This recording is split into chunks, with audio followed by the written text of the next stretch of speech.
खिप्रो मां अवां खे कंहिं ब्रेक इन ॾींदा हलूं त खिप्रो में नौजवान मूरत बोज़दार खे मुबीना कूड़े मुक़ाबले में मारजण खिलाफ़ लाश रखी ॿिए ॾींहुं बि एहतजाजी धरणो जारी आहे। नौजवान खे पुलिस बेगुनाह गिरफ़्तार करण बाद झड़तू मुक़ाबले में हाफ़राई कयो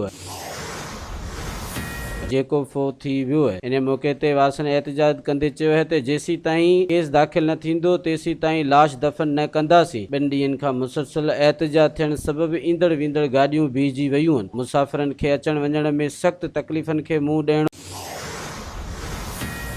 पइजी वियो आहे, जॾहिं त चूंडियल नुमाइंदनि समेत कंहिं बि वसवारे ऑफिसर अचण जी ज़हमत न कई आहे। एहतजाज कंदड़नि जो चवणु आहे त जेसी ताईं कातिलनि जे खिलाफ़ FIR न थींदी तेसी ताईं एहतजाज जारी रहंदो। मज़ीद ख़बरनि ऐं तफ़सीलात लाइ विज़िट कयो असांजी वेबसाइट www.awamiNewsHD.com ऐं ॾिसंदा रहो अवामी न्यूज़।